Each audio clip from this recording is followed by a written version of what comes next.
नवरात्रि का पर्व भारत के सबसे महत्वपूर्ण धार्मिक त्योहारों में से एक। यह 9 दिन तक चलने वाला एक विशेष पर्व है जिसमें माँ दुर्गा के 9 रूपों की पूजा की जाती है। इस महापर्व का प्रथम दिन माँ शैलपुत्री को समर्पित है। माँ शैलपुत्री 9 दुर्गा के प्रथम देवी माना जाता है, जिनका वाहन ऋषभ या बैल है। माँ शैलपुत्री को त्रिशूल और कमल धारण किए हुए दर्शाया जाता है। उनका नाम शैलपुत्री इसलिए पड़ा क्योंकि उनका जन्म हिमालय पर्वत के राजा हिमवत के घर हुआ था।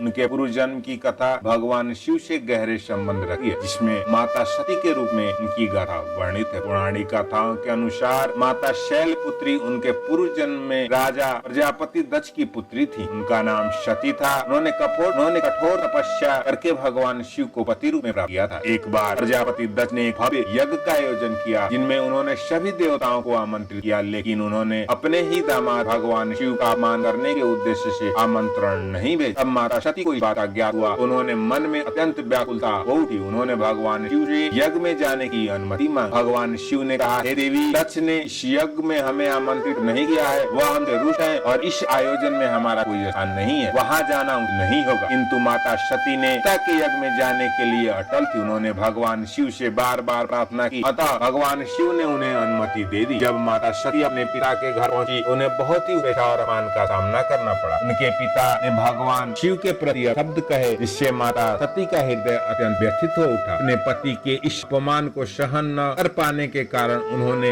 योगाग्नि द्वारा अपने आप को भस्म कर लिया। जब भगवान शिव को इस घटना के बारे में पता चला, वे अत्यंत क्रोधित हो गए। उन्होंने अपने गण वीरभद्र को भेजा, जिन्होंने दक्ष यज्ञ को पूर्ण नष्ट कर दिया। अपने पूर्व जन्म में माता सती द्वारा योग अग्नि से देह त्यागने और उन्हें अपने अगले जन्म में हिमराज के घर जन्म लिया और वे शैलपुत्री यानी पर्वत की पुत्री के नाम से प्रसिद्ध हुई। इस जन्म में माता ने भगवान शिव को पति रूप में प्राप्त किया। इस तरह नवरात्रि के प्रथम दिन माता शैलपुत्री की पूजा दिव्य स्वरूप की आराधना की जाती है। माता शैलपुत्री का स्वरूप अत्यंत दिव्य और तेजस्वी है। वे अपने दाहिने हाथ में त्रिशूल धारण करती हैं, जो शक्ति और संहार का प्रतीक है, जबकि बाएं हाथ में कमल पुष्प होता है, जो सौम्यता और शुद्धता का प्रतीक है। वह ऋषभ बैल की सवारी करती हैं, जो धरती पर स्थिरता और धैर्य का प्रतीक है। नवरात्रि के प्रथम दिन माँ शैलपुत्री की पूजा विशेष रूप से की जाती है। इस दिन सफेद वस्त्र पहनना शुभ माना जाता है, क्योंकि सफेद रंग शांति, समर्पण और पवित्रता का प्रतीक है। माँ शैलपुत्री पूजा सामग्री में शैलपुत्री की मूर्ति या चित्र लगाएं, जल से भरा कलश, पंचामृत, दूध, दही, घी, शहद और गंगा जल, सफेद और लाल पुष्प रखें, सफेद मिठाई, कपूर और घी का दीपक जलाएं, बेलपत्र और दुर्वा और गाय का घी। पूजा विधि: सुबह स्नान करके माँ शैलपुत्री की मूर्ति या चित्र को स्थापित करें। माँ को गंगा जल से स्नान कराएं, उनके समक्ष दीपक जलाएं, माँ को सफेद पुष्प अर्पित करें, सफेद मिठाई का भोग लगाएं, गाय के घी का दीपक जलाकर माँ की आरती करें, माँ को चंदन, कुमकुम और अक्षत अर्पित करें, कपूर जलाकर माँ की स्तुति करें और उनके बीज मंत्र ओम शैल राय नमः इस मंत्र का 108 बार जाप करने से माँ की विशेष कृपा प्राप्त होती है। वैसे तो पूजा किसी लाभ हानि की जाती है, लेकिन फिर भी माँ शैलपुत्री की पूजा करने से लाभ आदमी को पहुँचता है। माँ शैलपुत्री की पूजा करने से चंद्र ग्रहण से जुड़े दोष समाप्त हो जाते हैं। जो महिलाएं सुखद और दाम्पत्य जीवन चाहती हैं, वे माँ शैलपुत्री की उपासना करें। माँ की आराधना करने से जीवन में आने वाली सभी बाधाएं समाप्त हो जाती हैं। माँ की कृपा से घर में समृद्धि और खुशहाली बनी रहती है। माँ शैलपुत्री की पूजा नवरात्रि के पहले दिन विशेष रूप से करने से भक्तों को दिव्य आशीर्वाद प्राप्त होता है। यह दिन शक्ति, धैर्य, समर्पण का प्रतीक है। माँ की कृपा से व्यक्ति जीवन फिर सुखमय और समृद्ध होता है। माँ शैलपुत्री की कृपा भक्तों पर बनी रहे। अगली वीडियो में मिलेंगे माँ ब्रह्मचारिणी के स्वरूप को लेकर। तक के लिए सभी से जय माता दी।